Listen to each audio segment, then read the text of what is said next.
जी अस्सलाम वालेकुम। कैप 6 आज का लेक्चर आगाज़ करते हैं। Lecture number 52। आज के लेक्चर में हम एक तो क्विज होगा हमारा प्रीवियस लेक्चर का, फिर उसके बाद मॉडल स्टडी करेंगे आज एथिकल डिसीजन मेकिंग का। अमेरिकन अकाउंटिंग एसोसिएशन मॉडल, इसे ट्रिपल ए मॉडल भी कहा जाता है। लेकिन सबसे पहले क्विज के लिए तैयार हैं? लेक्चर पढ़ गए हैं? चलिए, लिंक आपके ग्रुप में शेयर कर दिया गया है, लिंक पे क्लिक कीजिए ताकि क्विज में पार्टिसिपेट कर सकें।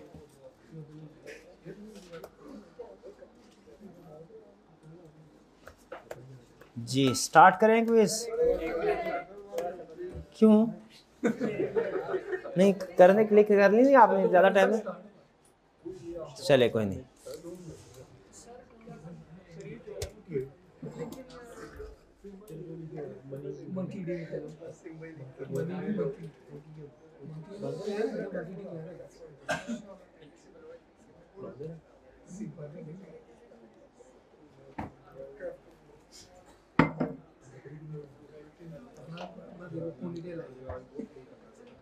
चलिए जी, तैयार हैं? स्टार्ट करें। पहला क्वेश्चन ये रहा आपका।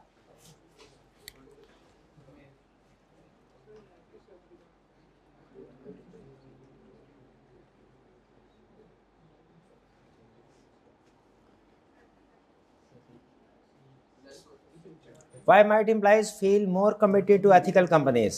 हायर सैलरीज है, लेस वर्क है, फ्लेक्सिबल आवर्स होते हैं, एथिकल कंपनी में कम काम करना पड़ता है। अच्छा, ये किसने बताया आपको? लेट शेडिंग नहीं करवाते तो पूरा काम करना पड़ गया ना। वो तो यूं कह ले कि एक्स्ट्रा काम नहीं करना पड़ा। और ट्रस्टवर्दीनेस एंड एथिकल कल्चर होता है उसमें। नेक्स्ट, हायर सैलरीज नहीं। अच्छा, कम सैलरी पे करना क्या अनएथिकल है? नीचे के सवाल से मुझे याद आ गया, अनएथिकल है क्या? अच्छा, इसमें दो चीजें हैं, एक अनएथिकल एक इलीगल। अगर तो गवर्नमेंट के जो मिनिमम वेजेस हैं उससे कम दी जाए सैलरी, वो इलीगल है। अच्छा, अपने जाती दुख ना क्लास में डिस्कस करें मेरे भाई, क्लास में कंसेप्ट डिस्कस कर लेते हैं।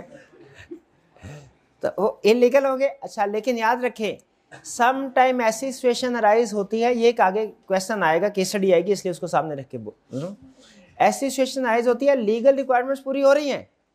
जैसे पंजाब गवर्नमेंट ने कहा जी 35,000 मिनिमम वेज होनी चाहिए, 35,000 मिल रहे हैं, मिनिमम वेजेस की रिक्वायरमेंट पूरी। लेकिन एंटरप्रेन्योर अगर हायर प्रॉफिट अर्न कर रहा है, क्या उसे मिनिमम वेजेस पे करना एथिकल है उसका? हालांकि लीगल रिक्वायरमेंट पूरी हो रही है। एथिक्स कहते हैं कि ये अनएथिकल है।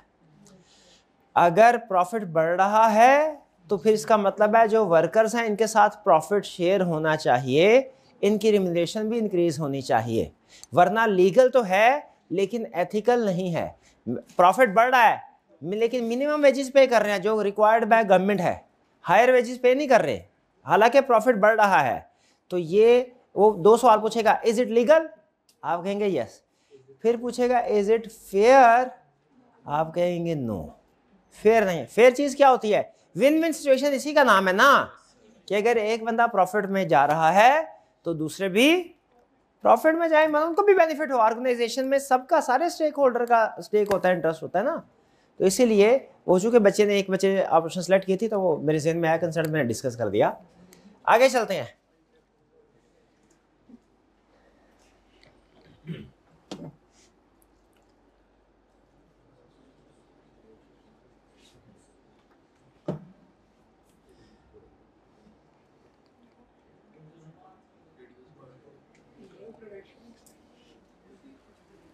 बिल्कुल सही बताया आप सबने। Builds long term relationship through trust. Customer satisfaction business ethics के साथ दरमियान रिलेशनशिप है ना। करेक्ट। आगे चलते हैं। क्वेश्चन 3।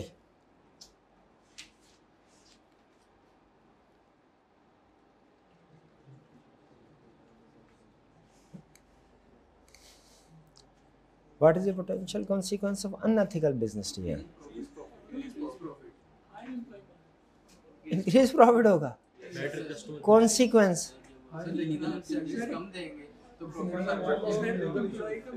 लीगल इश्यूज नहीं फेस करना पड़ेंगे। अच्छा किया सबने लीगल इश्यूज है और आर्गुमेंट कर रहे हैं इंक्रीज प्रॉफिट पे। कितना दगाबाज है तू। खुद खुद भी लीगल इश्यू डिस्कस किया इसने। क्वेश्चन 4 ये रहा।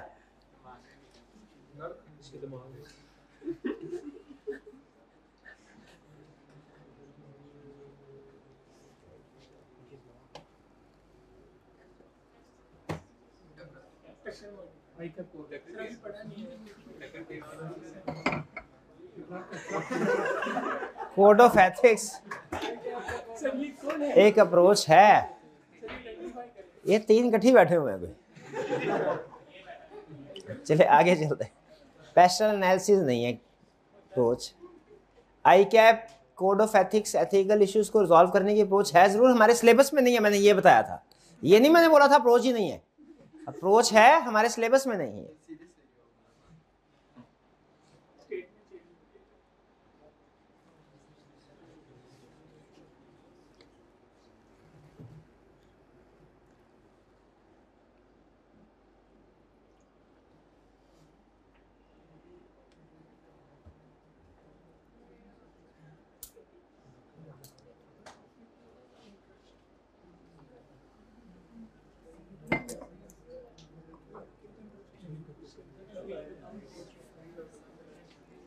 Which scenario best illustrates conflict of interest in business ethics? तो ये तो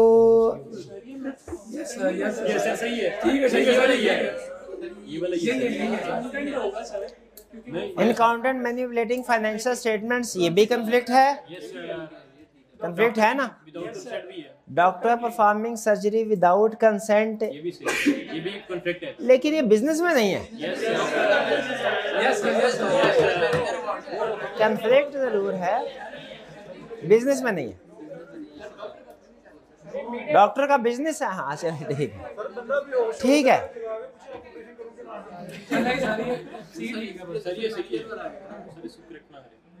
ये सब ही मेरा ख्याल एथिक्स की एग्जांपल है। नहीं ये सारी है, सारी ही कंफ्लिक्ट की एग्जांपल।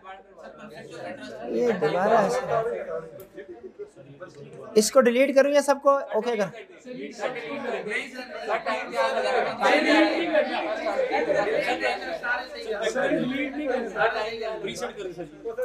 कोई बात नहीं, कोई सही हो गया ना, सारे सही हो गया ना।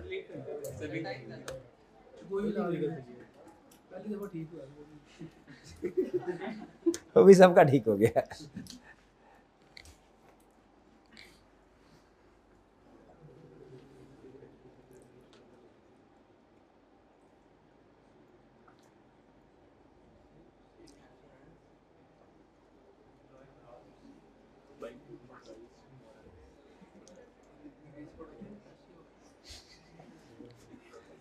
अनएथिकल बिहेवियर कैसे अफेक्ट करता है? By causing financial loss and legal issues, by enhancing brand loyalty. Unethical behaviour से शाबाश, ये कुछ स्मगलर बैठे हुए हैं हमारे दरमियान। हाँ ये तीनों।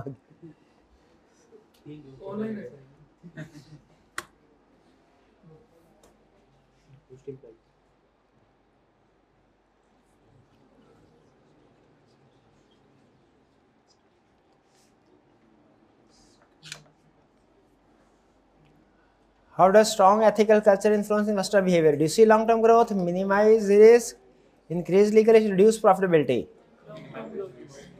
Minimize risk. Strong ethical culture long-term growth reduce करता है क्या? Increase करता है। Minimize risk है correct option। भी कौन रह गया है?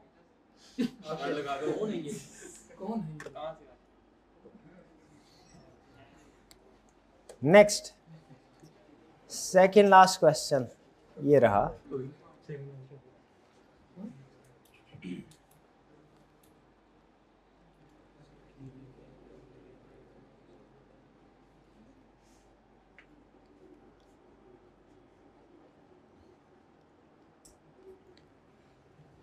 इसमें मेरे को शोर मचना।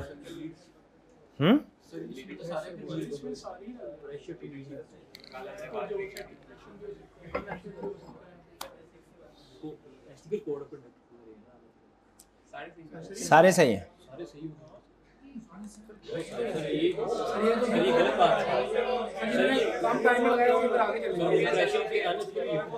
अभी डिस्कस कर लेते हैं।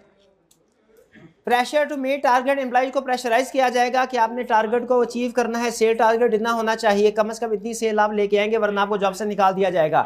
अनएथिकल बिहेवियर की तरफ जाएंगे कि नहीं? Might break the ethical code, fake sale record करें। लैक ऑफ जॉब सेटिस्फैक्शन, अपनी जॉब से मुतमिन नहीं है, काम से मुतमिन नहीं है, ठीक है, अपने आप को मिसफिट समझते हैं उस जगह पे, वो समझते हैं कि वो उससे ज्यादा का हकदार है जो उन्हें मिल रहा है या जिस पोजीशन पे वो है, उन्हें प्रमोशन मिलनी चाहिए, हायर सैलरी मिलनी चाहिए। अगर वो जॉब सेटिस्फैक्शन नहीं है, क्या अनएथिकल एक्टिविटीज की तरफ जाएंगे कि नहीं? थर्ड, इन्फ्लुएंस फ्रॉम पेयर्स, जो इर्द गिर्द के साथी हैं उनकी तरफ से इन्फ्लुएंस। मैं मोटरसाइकिल पे आऊंगा जॉब पे, ये गाड़ी पे आएगा, मेरे दिल पे क्या गुजरेगी मैं ही जानता हूँ। फिर क्या करूंगा? मैं डाले पे आऊंगा कि जाऊंगा डाले पे? डाले पे आते नहीं जाते हैं भाई।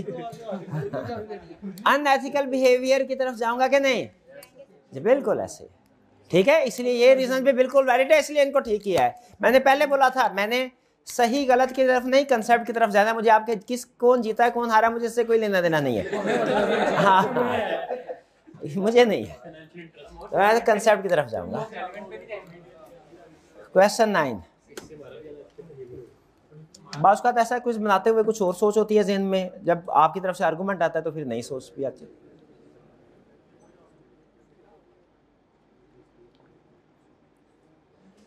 Ethical business environment fact employee commitment कैसे?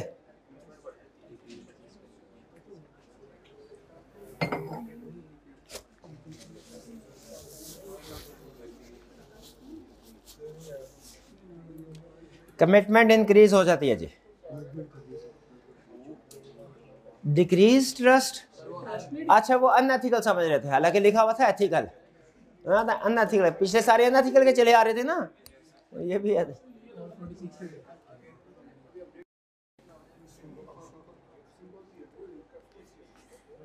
जी चलिए, फर्स्ट पोजीशन किन की है? शाबाश। सेकंड पोजीशन, थर्ड पोजीशन,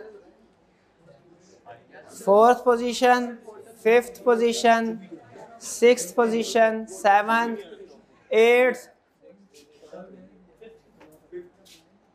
कुछ कहना चाह रहे हैं? 10th पोजीशन, 9th पोजीशन जी। चलिए अच्छा भैया ध्यान से सुन लीजिए, आज हम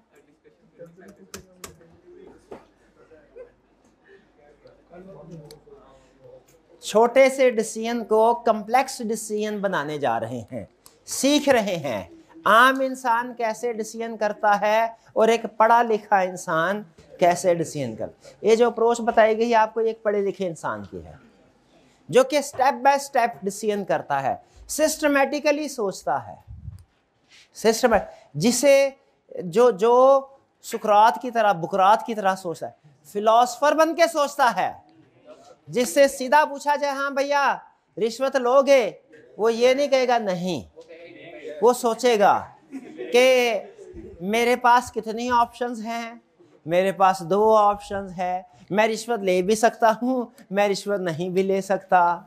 इस सोसाइटी में फिर सोचेगा, इस सोसाइटी में जहाँ मैं रहता हूँ वहाँ पे रिश्वत लेना अच्छा समझा जाता है, बुरा समझा जाता है, अच्छा। यहाँ पे रिश्वत लेना बुरा समझा जाता है।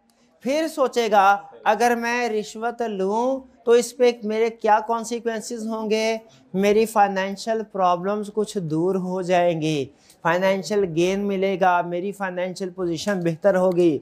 लेकिन अगर किसी को पता चल गया तो मेरी रेपुटेशन भी इफेक्ट होगी।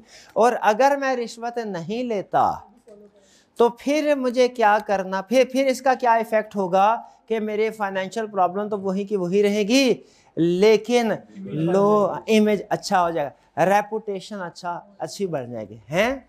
लोग कहेंगे शर्मा जी सारी उम्र मोटरसाइकिल पे गुजार दी लेकिन इज्जत बड़ी कमाई इन्होंने, हैं। तो रिश्वत नहीं लेने के ये कोर्स ऑफ एक्शन। फिर सोचेगा अच्छा जो इस सोसाइटी का कल्चर है उसके मुताबिक कौन सी ऑप्शन सूटेबल है। सोचेगा इस सोसाइटी गिवन सोसाइटी के कल्चर के मुताबिक सूटेबल ऑप्शन ये है कि रिश्वत नहीं लेनी चाहिए। फिर वो डिसीजन करेगा क्या कि रिश्वत नहीं लेनी।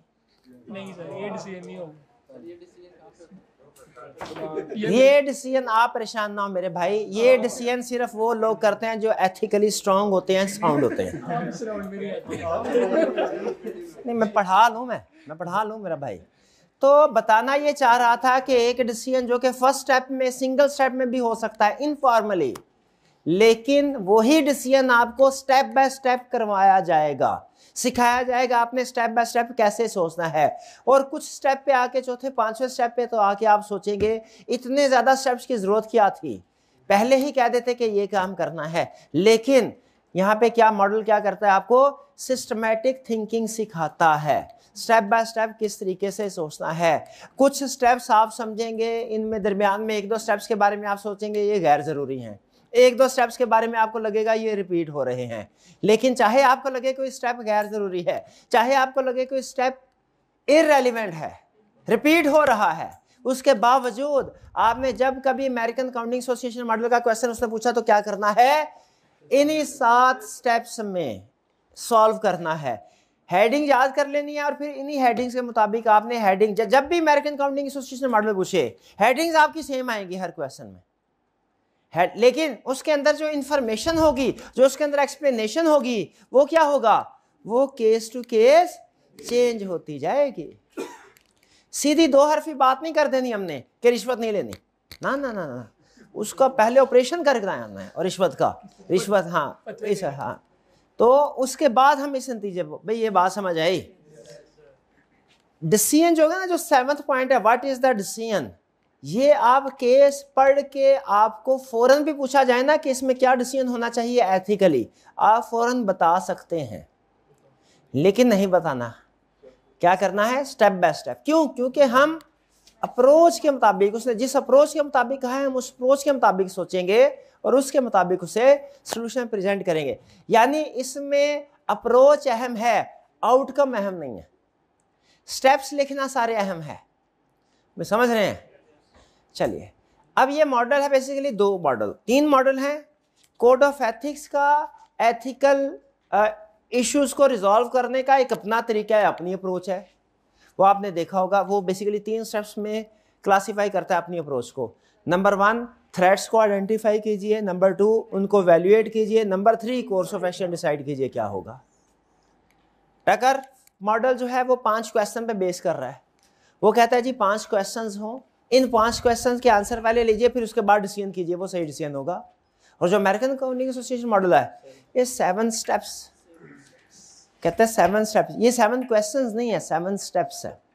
इनमें कुछ क्वेश्चंस की शक्ल में भी है, लेकिन 7 स्टेप कह रहा है। स्टेप बाय स्टेप इन 7 तरह की इंफॉर्मेशन को अपने सामने रखिए और फिर उसके बाद इवैल्यूएट कीजिए कि आपने क्या फैसला करना है।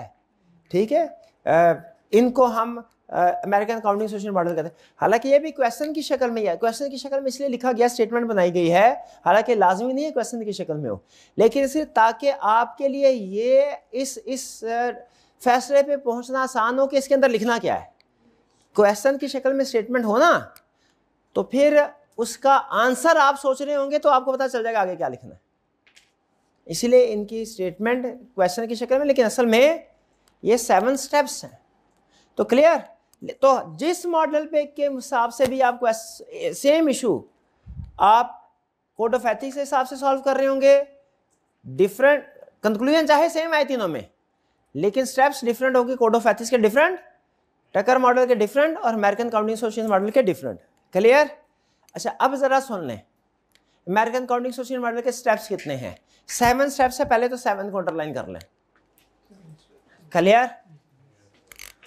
सबसे पहले वो कह रहा है आपने जो हेडिंग देनी है वो क्या लिखना है, what are the facts of the case. अच्छा मुख्तलिफ बुक्स में ना ये हेडिंग्स डिफरेंट है, जैसे एक जगह पे उसने हेडिंग लिखी हुई है समराइज द फैक्ट्स, ये एक दूसरी जगह पे लिखा हुआ है कलेक्ट द फैक्ट्स, इसी स्टेप को, ठीक है।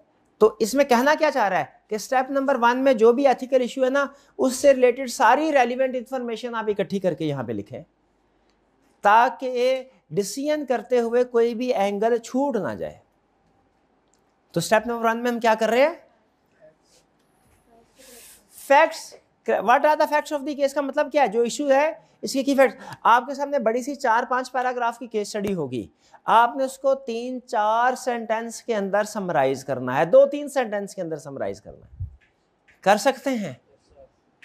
जैसे अगर उसने कहा कि एक अकाउंटेंट, एक पर्सन, आप एक पर्सन एम्प्लॉय हैं, एक ऑर्गेनाइजेशन में अकाउंटेंट के तौर पे काम कर रहे हैं, आपकी जिम्मेदारी है कि कंपनी के जो अकाउंट्स हैं उनके मुताबिक देखना, जो रिपोर्ट्स डिफरेंट अथॉरिटीज़ को भेजी जाती हैं वो ठीक है कि नहीं।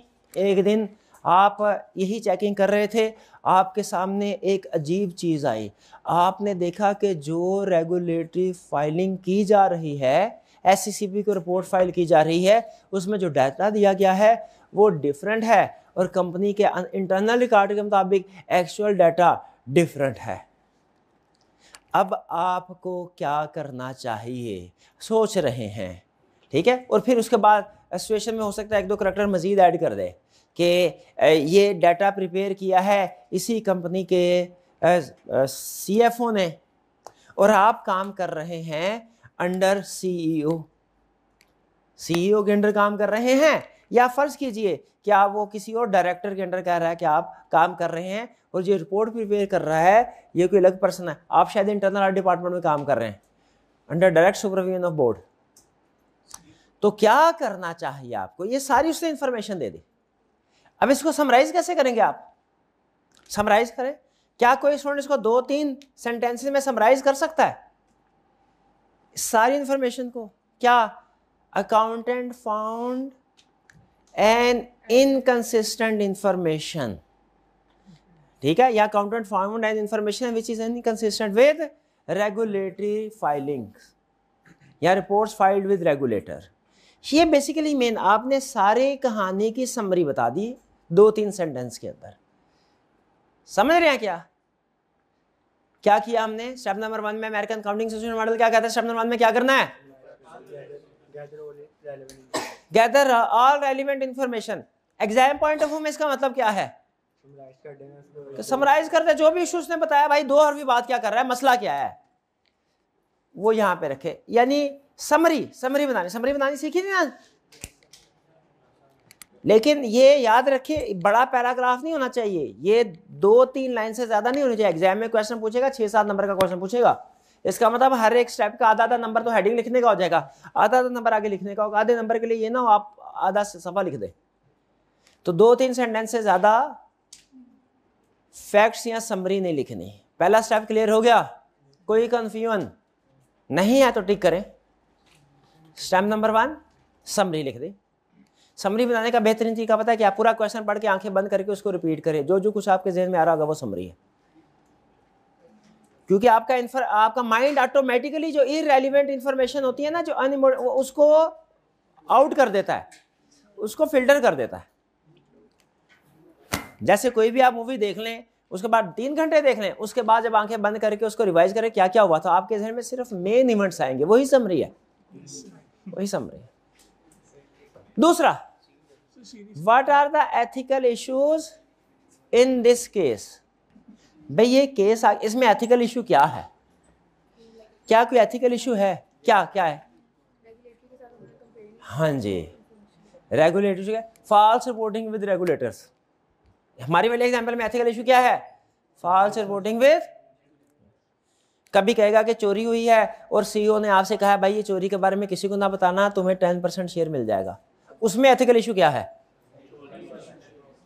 उसमें क्या है, चोरी की है, उसको छुपाने की कोशिश की जा रही है, एथिकल इशू ये है। यानी जो प्रॉब्लम है, what are the ethical issues का मतलब क्या है, examine facts in step 1। Step 1 में जो समरी है उसमें देखो कि मसला क्या है। सारी स्टोरी तो मसला नहीं है ना, मसला तो उसके अंदर कहीं एंड पे बाद में जाके आएगा। जैसे हमारी वाले एग्जाम्पल में रेगुलेटरी रिपोर्टिंग गलत की जा रही है, वो मसला है। इस वाली एग्जाम्पल में जो चोरी हुई है उसको छुपाने का कहा जा रहा है, वो मसला है। और एग्जाम्पल क्या हो सकते हैं, खुद बनाए जरा, बताएं। एक बिजनेस के अंदर रहते हुए और क्या एथिकल इश्यूज हो सकते हैं? हाँ हाँ, हो सकता है टैक्स को अंडरस्टेट किया जा रहा हो, शाबाश।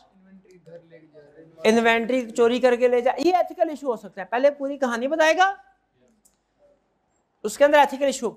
हमारे लिए चूंकि पूरी कहानी भी अहम है लेकिन एथिकल इशू ज्यादा अहम है, इसलिए हमने एथिकल इशू को कहानी से निकाल दिया। इन शॉर्ट कह रहा है स्टेप नंबर 1 में से जो एथिकल इशू है इसको निकाल के स्टेप नंबर 2 में लिख दो, ठीक है।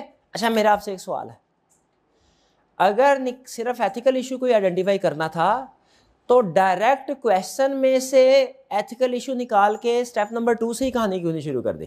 पहले सारी समरी को लिखवाई उसने हमसे। हाँ बताइए, सच सच सच सच सच समझ रहे हैं क्या नहीं? पहले उसने कहा पूरी समरी लिखो, फिर कहा एथिकल इशू लिखो। मेरा सवाल सिर्फ ये है, एथिकल इशू उसने पहले पॉइंट पे क्यों नहीं लिखवा दिया?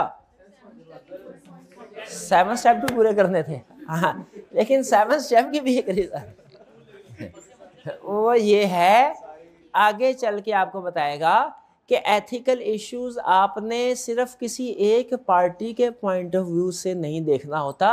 बाज़ औक़ात एथिकल इश्यूज में मल्टीपल स्टेक होल्डर इन्वॉल्व होते हैं। आपने उन सारे स्टेक होल्डर, भैया मैं अपनी बात कर देता हूँ बंद, मेरा भाई को जरा जल्दी है, जोर है, बता मेरा कर ले बात करने ना, चलते लेक्चर में तूने टांग अड़ा दिया, बोल पड़ मेरा भाई। कहने लगे थे तो कहा क्यों नहीं? कहा क्यों नहीं? कह देते, कहना बिजनेस वेस्ट है, तो जाहिर है हमारा बिजनेस था वेस्ट ही होना था।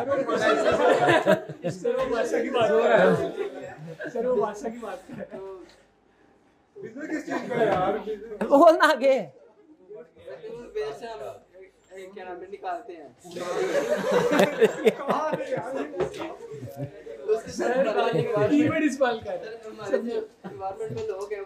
रिकॉर्डिंग स्टॉप कर दो, ये सेंसर होता है।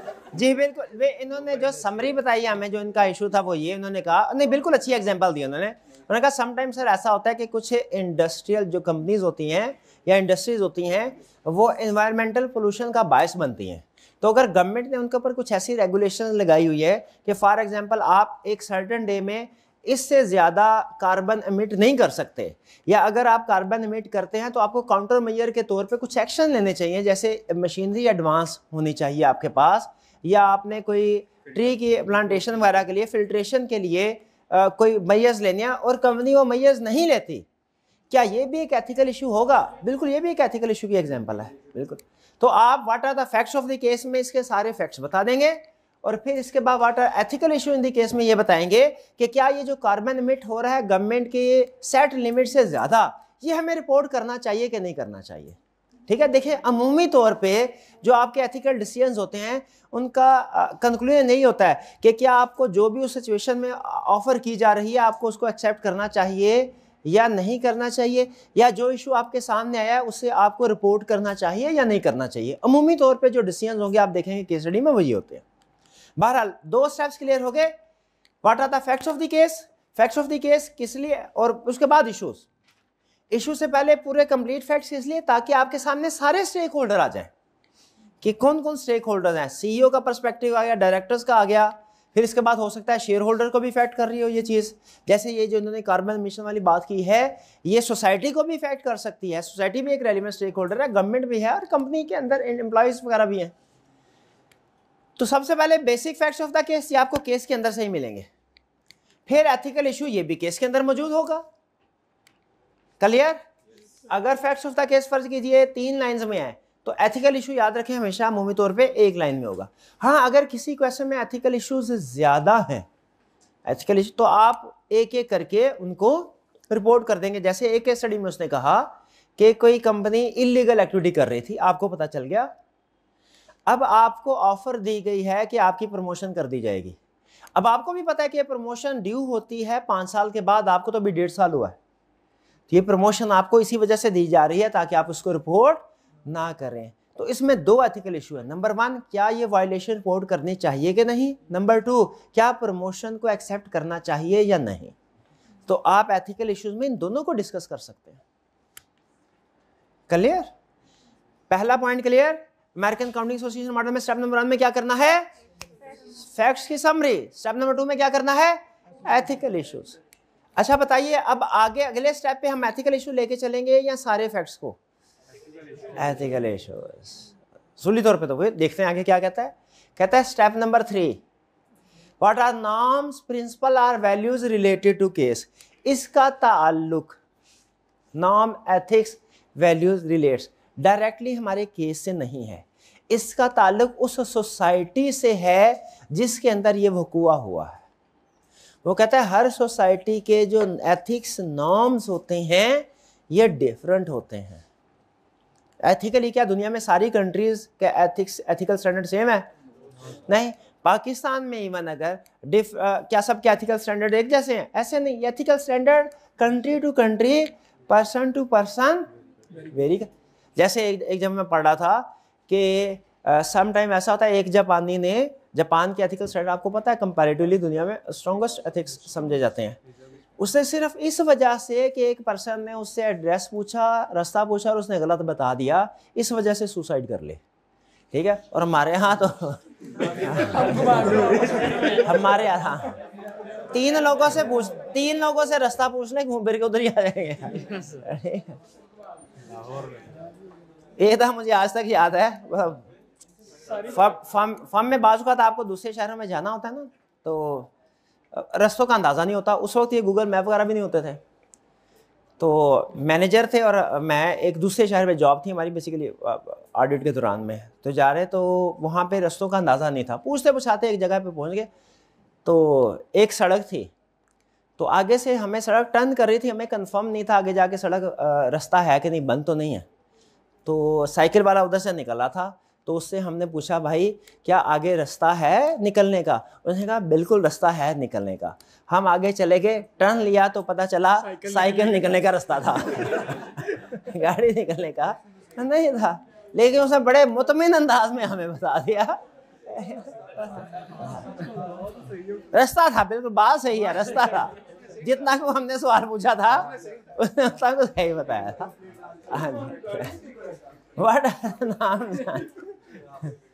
What are norm, principles are values related to। ये क्या कहना चाह रहा है कि जिस कंट्री में, जिस इन्वायरमेंट में, जिस सोसाइटी का यह केस है, उस सोसाइटी के बारे में देखा जाएगा कि वहाँ के नाम्स क्या हैं। क्योंकि हो सकता है किसी सोसाइटी में एक चीज़ एथिकल हो और दूसरी सोसाइटी में अनएथिकल। तो जिस सोसाइटी में आप रह रहे हैं अगर उसमें है ये चीज़ ही एथिकल है, फर्ज कीजिए रिश्वत लेना कोई कबाहत नहीं समझा जाता, तो फिर इसमें कोई प्रॉब्लम नहीं है। किसी कंट्री में, अगर मैं एग्जांपल दे रहा हूँ आपको, और हो सकता है कि है तो अनएथिकल, लेकिन डिफरेंट कंट्रीज में इसका इम्पैक्ट हो सकता है डिफरेंट सोशली। किसी जगह पे जैसे करप्शन को किसी मुल्क में हो सकता है बड़ी बुरी निगाह से देखना चाहा करप्ट करने वाले को देखा जाता हो, और किसी मुल्क में हो सकता है उसे बड़ी इज्जत दी जाती हो। तो वो तो फिर उस हिसाब से डिसाइड किया जाएगा ना कि करप्शन है कि नहीं। जो मिसालें सामने होंगी और जो एग्जाम्पल्स होंगी उसके मुताबिक डिसीजन किया जाएगा। तो तीसरे में क्या कह रहा है आपको? Norms, what are norms, principle and values related to case. आपने ये देखना है कि इस केस से रिलेटेड जो उस कंट्री के जो नॉर्म्स हैं क्या हैं, कौन से प्रिंसिपल उससे रिलेट करते हैं। जैसे फर्ज कीजिए कि अगर हम बात करें गलत रिपोर्टिंग की, जो हम रेगुलेटर को रिपोर्ट फाइल कर रहे थे और उसमें कुछ मिस स्टेटमेंट थी, तो उसमें बताइए अमूमी तौर पे सीईओ ने अगर गलत रिपोर्टिंग की तो नॉर्म्स क्या कहते हैं कि एक कंपनी, अमूमी तौर पे कंपनीज के सीईओ से क्या एक्सपेक्ट किया जाता है, लोग क्या एक्सपेक्ट करते हैं, नॉर्म्स क्या हैं। क्या वो सही रिपोर्टिंग करेगा कि गलत रिपोर्टिंग करेगा? सही रिपोर्टिंग करेगा। ठीक है, तो यहाँ पे आपने बताना है this means identifying what are social, ethical and professional responsibilities of each party. जो पार्टी इस केस में इन्वॉल्व है उनकी सोशल रिस्पॉन्सिबिलिटीज क्या हैं। जैसे सोशल एक्सपेक्ट, यूं समझ लीजिए कि आपने इस पॉइंट में ये सोचना है कि जनरल पब्लिक क्या एक्सपेक्ट करती है पार्टी से। जनरल पब्लिक सीईओ से क्या एक्सपेक्ट करती है कि सीईओ करेक्ट रिपोर्टिंग करेगा, जिसे आप कोड ऑफ एथिक्स की लैंग्वेज में इंटेग्रिटी बोलते हैं। इसमें जो फंडामेंटल प्रिंसिपल है ना, अगर आपने काउंटिंग में पढ़े हैं आपने, integrity, objectivity, professional confidence, professional competence and due care, professional में वो अल्फाज यूज कर सकते हैं। इस थर्ड वाले पॉइंट में what are norms, principles and values related to case, क्योंकि वो भी जाहिर है सोसाइटी में एक नॉर्म्स के तौर पे एक्सेप्ट किए जाते हैं। तो आप कह सकते हैं कि सोसाइटी एक्सपेक्ट्स सीईओ या CFO to work with integrity, और अगर गलत रिपोर्टिंग करता है तो उसका मतलब है इंटेग्रिटी वायलेट हो रही है। और फिर उसके बाद आप दूसरी पार्टी के बारे में भी कह सकते हैं, हम अकाउंटेंट है जिन्होंने आइडेंटिफाई किया है कि जनरल पब्लिक या society expects us to disclose this non compliance to our senior person और regulators.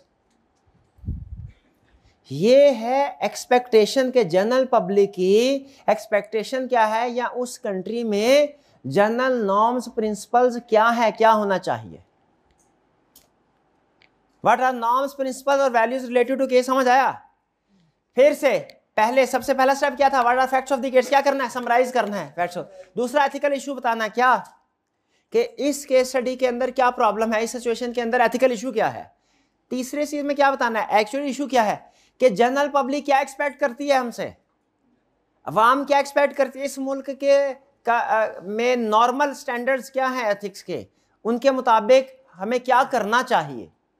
What are norms, principle or values related to case, क्या करना चाहिए, यूं कह ले, ये इसमें बताएंगे। यानी यूं कि जो रिस्पॉन्सिबिलिटीज है हमारी जिम्मेदारी क्या है वो बताएंगे। रिस्पॉन्सिबिलिटीज को अंडरलाइन कर लें कि हम किस चीज के लिए रिस्पॉन्सिबल हैं, या अवाम क्या एक्सपेक्ट करती है हमसे,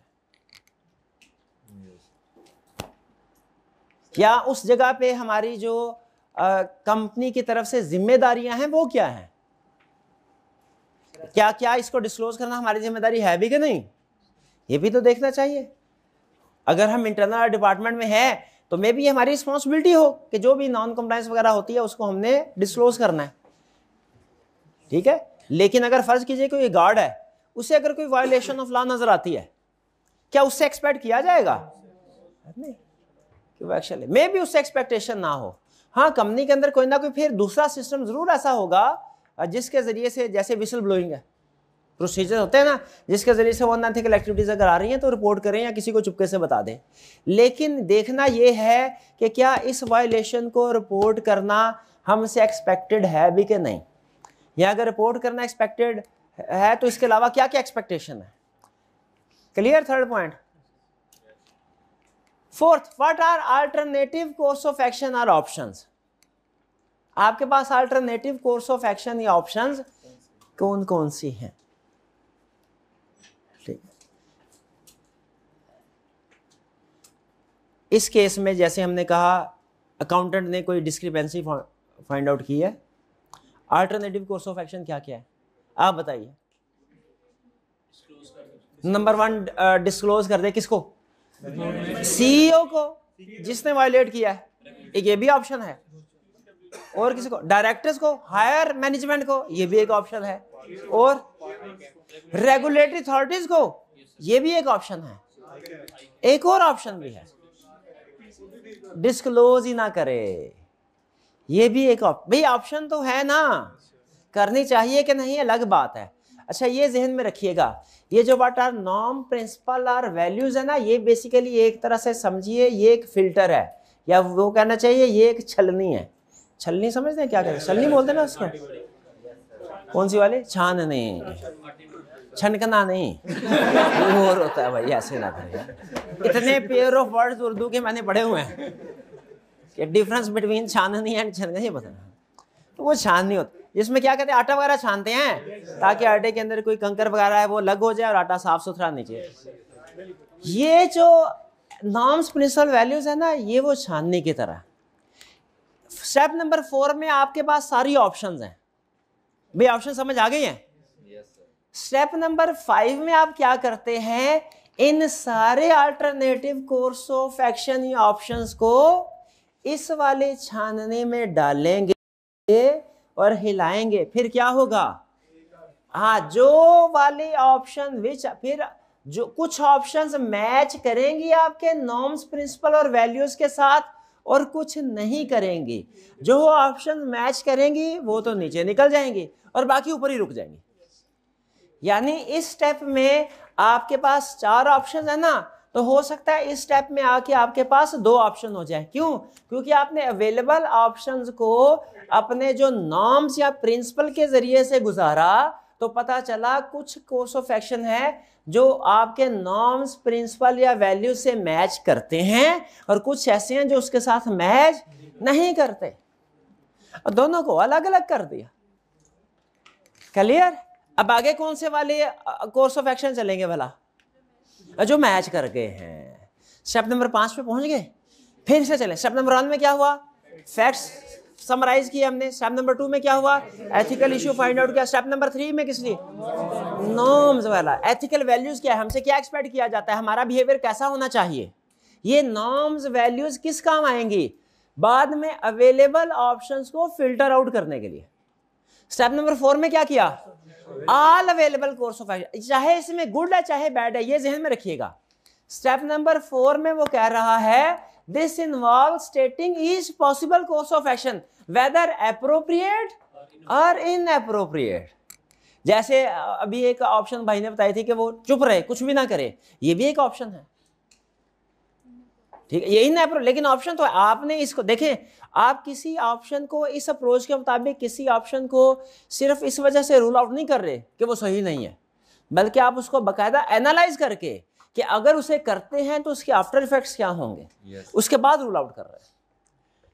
तो इसीलिए सारे ऑप्शन को कंसीडर करना है। हम ये नहीं कह रहे कि जी उसे इनअप्रोप्रिएट ऑप्शन को सिलेक्ट करना चाहिए, लेकिन हम ये कह रहे हैं कि उसके पास इनअप्रोप्रिएट ऑप्शन को सिलेक्ट करना भी है ऑप्शन।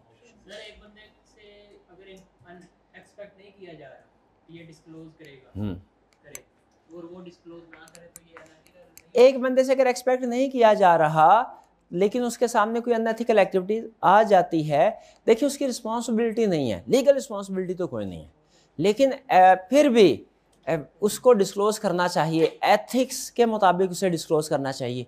और कंपनीज के अंदर अमूमी तौर पर इस तरह की रिक्वायरमेंट होती हैं कि बाकायदा ड्यूटीज लगाई जाती है, आपका ये काम है, आपने ये इशू आइडेंटिफाई करने हैं, आप ये इशू आइडेंटिफाई करने हैं, लेकिन विसल ब्लोइंग प्रोसीजर होते हैं। विसल ब्लोइंग प्रोसीजर का मतलब यह है कि किसी भी ऑर्गेनाइजेशन के मेंबर को किसी भी जगह कोई अनएथिकल एक्टिविटी होती नजर आए तो वो जरूर बता दे। भाई 5 प्रोसीजर तक पहुंच गए। 6 में क्या बता रहा है, जरा डिसाइड करें।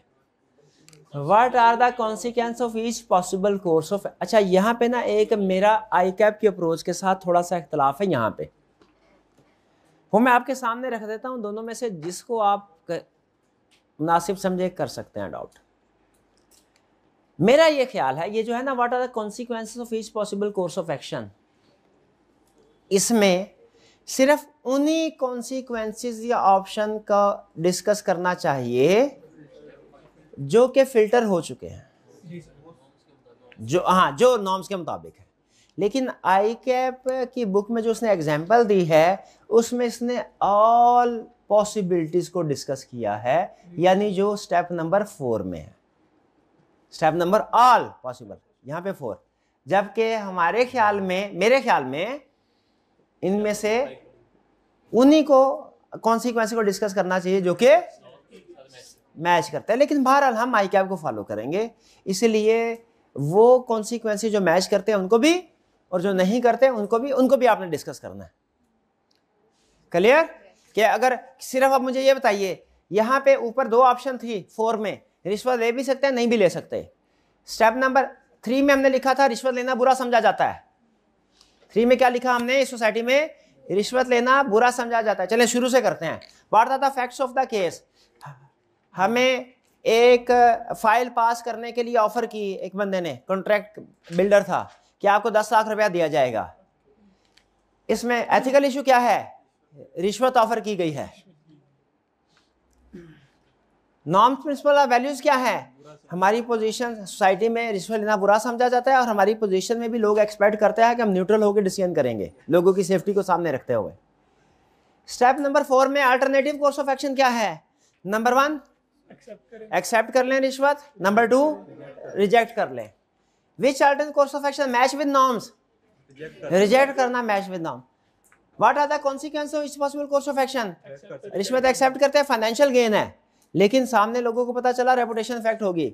रिजेक्ट करते हैं, फाइनेंशियल लॉस है, लेकिन ऑर्गेनाइजेशन में रिस्पेक्ट बढ़ेगी। What is the decision? 6 पे अब डिसीजन आके करना है। क्या करना चाहिए? इस पे ले लेनी चाहिए? अच्छा नहीं लेनी चाहिए, शाबाश। रिजेक्ट करनी चाहिए। क्या करना चाहिए? रिजेक्ट करना चाहिए। भाई कुछ समझ आया स्टेप्स? अच्छा मजीद कोई एग्जांपल? कि ये 2-3 एग्जांपल्स काफी हैं, या ये आई कैप वाली एग्जांपल भी डिस्कस कर लें साथ? आप कर रहेंगे? नहीं कर रहेंगे आप कैसे? अच्छा चले फिर किताबें बंद कर दें, किताबें बंद कर दें, फ्रेश पेज स्टार्ट करें। एक छोटी सी एक्टिविटी, अगर आप इस एक्टिविटी में पास हो गए फिर ये असाइनमेंट आपको घर से करने के लिए मिलेगी। अगर नहीं पास हुए तो अभी होगी। चले अभी करवा दें, उसके लिए भी जरूरी है कि ये छोटी सी असाइनमेंट करें। Fresh page, fresh page. 7 steps आपने अमेरिकन अकाउंटिंग एसोसिएशन मॉडल के लिखने हैं और हर हेडिंग लिख के अंडरलाइन करने के बाद 3 लाइंस छोड़ देनी है। देख के नहीं लिखना, अभी ज़बानी लिखना है। ज़बानी सोचें क्या क्या स्टेप्स थे।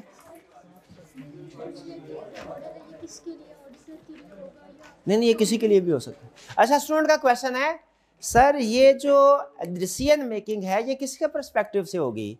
ये किसी ऑडिटर के पॉइंट ऑफ व्यू से होगी, डायरेक्टर के पॉइंट ऑफ व्यू से होगी, किसी मैनेजर के पॉइंट ऑफ व्यू से होगी, वो ह्यूमन रिसोर्स मैनेजर होगा या मार्केटिंग मैनेजर होगा? देखिए हम पढ़े MFA, ये पूरे बिजनेस के लिए।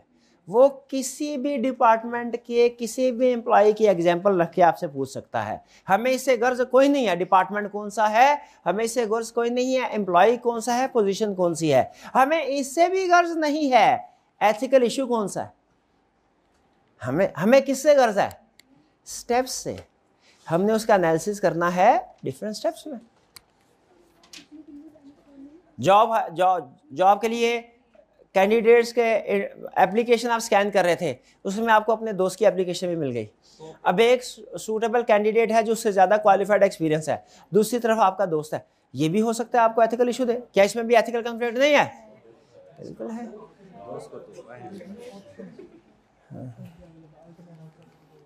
दोस्त को पॉइंट कर देंगे, उसके बाद दोस्त ने 2 महीने के बाद आप ही को रिप्लेस करेगा इंशाल्लाह।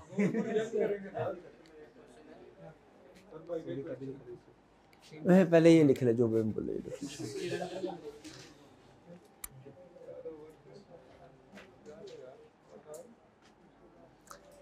जी ऑनलाइन वाले स्टूडेंट्स आप लोग भी लिखिए, शाबाश, पास करके लिखिए 7 स्टेप्स। देखते हैं कि किस किस स्टूडेंट को याद है। ठीक है रहने, चालू रहने। दिखाइए क्या लिखा है। अच्छा अल्फाज थोड़े इनके डिफरेंट है, लेकिन मैंने स्टेप्स देखने हैं, अल्फाज डिफरेंट होने से फर्क कोई नहीं पड़ता। Summarise facts of the situation, बिल्कुल ठीक है। Ethical issue arising, correct. Principle norms and values, ये भी correct. Possible course of action, correct. Course of action according to norm and value, correct. Consequences, decision making, बेहतरीन, शाबाश, सातों के सातों ठीक बताइए। फैक्ट्स क्या है, एथिकल इशू क्या है, नॉर्म्स वैल्यूज क्या है, पॉसिबल कोर्स ऑफ एक्शन क्या है, match course of action with norms values, correct. Consequences क्या है, डिसीजन मेकिंग, बेहतरीन। आ गया, समझ आ गई इसका मतलब आपको। चलिए अब ऐसा करते हैं, ये क्वेश्चन आपकी होम असाइनमेंट है, आपने इसे अटेम्प्ट करना है। क्योंकि ये मैं आपको क्यों होम असाइनमेंट के तौर पे दे रहा हूँ, क्लास में नहीं करवा रहा, ये रीज़न मैं आपको कल के लेक्चर में बताऊंगा। या चलिए उसके रीज़न आपको ये बता देता हूँ। क्योंकि अमेरिकन अकाउंटिंग एसोसिएशन मॉडल और टकर 5 फोर्सेस मॉडल, ये 2 टॉपिक्स हैं। अमेरिकन अकाउंटिंग एसोसिएशन मॉडल के क्वेश्चंस कम हैं, इसके 2 हैं, उसके 5-6 क्वेश्चन हैं। एग्ज़ाम में भी टेस्टिंग टकर मॉडल की ज़्यादा हुई है। तो इसमें चूंकि क्वेश्चंस की तादाद कम है तो मैं चाहता हूं कि आप खुद से ये एक प्रैक्टिस करें, ठीक है, और फिर उसके बाद हम क्लास में ज़ाहिर डिस्कस तो इसको करेंगे ही। और टकर मॉडल याद रखें, जितना फ्रीक्वेंटली टेस्ट होता है उतना ही ज़्यादा आसान है, वो आप चुटकियों में कर लेंगे। इसमें हाँ, इसमें स्टेप्स ज़्यादा हैं, मुश्किल नहीं है, स्टेप्स ज़्यादा है और बाज़ का सोचना पड़ता है कि स्टेप में लिखना क्या है, ठीक है, बस ये थोड़ी सी प्रॉब्लम है। बाकी स्टेप्स समझ आ गया आपको? चले, स्टूडेंट कह रहे हैं सर एक आधी एग्जांपल चलते चलते कोई और करवा दें। और कौन सी? चलें जल्दी से, वो जो कार्बन इमिट हो रहा था फैक्ट्री में से, भाई ने एग्जांपल जो बताए थे। समराइज फैक्ट्स क्या है? कंपनी एक मैन्युफैक्चरिंग ऑर्गेनाइजेशन है जो कि इन्वायरमेंट में पोल्यूशन का बायस बन रही है, गवर्नमेंट की तरफ से स्ट्रिक्ट रेगुलेशन है, लेकिन हमें कंपनी का कुछ इंटरनल डाटा स्कैन किया है जिससे हमें पता चला है कि कंपनी गवर्नमेंट के सेट रेगुलेशंस को बाईपास कर रही है। और हमने जब ये इशू आइडेंटिफाई हुआ, हमने अपने सीनियर को रिपोर्ट किया, उन्होंने हमें ऑफर की कि आपको प्रमोशन दी जाएगी। हालांकि अभी 5 साल बाद प्रमोशन ड्यू होती है, हमें 1.5 साल के बाद प्रमोशन मिल गए। समराइज फैक्ट्स हो गए क्या? ओके ओके ओके ओके, ये केस क्वेश्चन था। फैक्ट्स क्या है? फैक्ट्स सुनिए, हमें अपनी ऑर्गेनाइजेशन में एक इलीगल एक्टिविटी नजर आई, जब हमने रिपोर्ट करने की कोशिश की तो हमें खामोश रहने के बदले में प्रमोशन ऑफर की गई। क्लियर? ये आ गया हमारा पहला स्टेप, समराइज फैक्ट्स। दूसरा स्टेप क्या था? इसमें एथिकल इशू क्या है? अर्ली प्रमोशन, ये भी एक एथिकल इशू है, और plus violation of regulatory requirement, ये भी इशू है। वायलेशन ऑफ रेगुलेटरी रिक्वायरमेंट बड़ा इशू है, ये तो जरूरी लिखना है, लेकिन अगर थोड़ा सा सोच, लीगल इशू है लेकिन हम एथिक्स के पॉइंट ऑफ व्यू से कर रहे हैं ना, तो दूसरा नेगेटिव इंपैक्ट ऑन एनवायरनमेंट कर लें, एथिकल इशू यूं कर लें, नेगेटिव इंपैक्ट ऑन एनवायरनमेंट। और दूसरा इशू अर्ली प्रमोशन। क्या अर्ली प्रमोशन भी आपके ख्याल में एथिकल इशू है? क्योंकि ये दूसरे लोगों के साथ फेयर नहीं है जिसको 3 साढ़े 3 साल हो गए। 2 इश्यूज हो गए, 2 स्टेप्स हो गए। पहला स्टेप्स क्या था? Summarise facts. दूसरा क्या हो गया? एथिकल। क्लियर हो गया आपको दोनों? तीसरा क्या है? नॉर्म्स वाले। तो हाँ, तो प्रिंसिपल ये कहते हैं हमारी जॉब की रिक्वायरमेंट ये है, या हमसे ये एक्सपेक्ट किया जाता है कि अगर इस तरह का कोई इशू सामने आए हम रेलिवेंट अथॉरिटीज को रिपोर्ट करें, या विद इन दी ऑर्गेनाइजेशन जो सीनियर पर्सोनल है उनको रिपोर्ट करें। ये हमसे एक्सपेक्ट किया जाता है, ये हमसे एक्सपेक्ट किया जाता है, ये हमारा आएगा नॉर्म्स में, ठीक है। या यूं कह लीजिए कि एक्सपेक्ट किया जाता है हमसे कि हम जो अपना काम करेंगे वो प्रोफेशनल कॉम्पिटेंस, ड्यू केयर के साथ, ऑब्जेक्टिविटी के साथ करेंगे, ठीक है। और एक और याद आ गया मुझे, एक और नॉर्म है, वो क्या है कि सीनियर मैनेजमेंट इम्पार्शियलिटी के साथ लोगों की हायरिंग और प्रमोशन करेगी। Human resource management and policies should be fair for all employees, क्योंकि इसमें दूसरा एथिकल इशू भी आ गया ना, अर्ली प्रमोशन वाला। बात समझ, 3 हो गए इशू। पहला कौन सा था? Summarise facts. दूसरा एथिकल इशू। तीसरा क्या हुआ? नॉर्म्स। अब बताइए कोर्स ऑफ एक्शन। फोर्थ क्या है? कोर्स ऑफ एक्शन है। कोर्स ऑफ एक्शन कौन कौन से हो सकते हैं? Number 1, accept promotion and remain silent. Number 2, do not accept promotion and report to regulators. ये हमारे हो गए alternate course of action, available course of action हो गए सारे। 5th में क्या है? कौन से कोर्स ऑफ एक्शन पास मैच करते हैं हमारे नॉर्म से? एक्सेप्ट का, ये रिजेक्ट करना प्रमोशन को, और डिस्क्लोज करना सीनियर मैनेजमेंट को या रेगुलेटरी अथॉरिटीज को। 6 में क्या है? कॉन्सिक्वेंसेस। अगर हम प्रमोशन को एक्सेप्ट कर लेते हैं, किसी को डिस्क्लोज नहीं करते, तो हमें फाइनेंशियल गेन हासिल होगा, लेकिन लॉन्ग रन में रेपुटेशन इफेक्ट होगी, प्लस सोसाइटी जो नियर बाय रेजिडेंट्स हैं उनके हेल्थ इश्यूज फेस करना पड़ेंगे, और लॉ की वायलेशन होगी। ये सारे के सारे पॉसिबल कोर्स ऑफ एक्शन किसके हैं? अगर हम ऑफर को एक्सेप्ट कर ले। अगर हम ऑफर को रिजेक्ट करते हैं, फाइनेंशियल लॉस होगा, हो सकता है हमें जॉब से भी हाथ धोना पड़े, रिजाइन करना पड़े, लेकिन सोसाइटी जो है इसकी वेलबींग इंप्रूव होगी, और लॉ की कंप्लायंस इंश्योर की जाएगी। लास्ट अब डिसीजन क्या करना चाहिए? Reject the proposal and report to senior management. दोनों काम इकट्ठे, यानी एक तरफ एक्सेप्ट भी कर रहे और दूसरी तरफ रिपोर्ट भी कर रहे हैं। नहीं भाईजान ऐसे नहीं, प्रमोशन लेके फिर रिपोर्ट कर दे। नहीं सर रिपोर्ट करता है, प्रमोशन किस चीज की दी उन्होंने फिर? नहीं दोनों सारे इकट्ठे नहीं, ऐसे नहीं होगा। पैसे भी ले ले और उनका काम भी ना करें ना भाई। बेईमानी का काम भी बड़ी ईमानदारी से करना है। अगर हमने उनके साथ एग्री कर लिया कि किसी को नहीं बताएंगे, प्रमोशन दे दे, तो फिर प्रमोशन लेके नहीं बताएंगे। चलिए जी, ये अब रिटन फॉर्म में असाइनमेंट आपने करनी है, इसको इंशाल्लाह नेक्स्ट डिस्कस करेंगे। पहली केस स्टडी है अमेरिकन कंपनी सोशल मॉडल की, थोड़ी सी आपको मुश्किल लगेगी सोचने में, लेकिन आपने इसको रिटन फॉर्म में अटेम्प्ट जरूर करना है। ऐसा नहीं कि पहले सोल्यूशन पढ़ के फिर अटेम्प्ट करना है, नहीं, जैसा तैसा हो आपने इसको अटेम्प्ट पहले रिटन फॉर्म में जरूर करना है, फिर सोल्यूशन देखना है। ठीक है, चलिए आज का लेक्चर यहाँ खत्म करते हैं हम। अल्लाह हाफिज।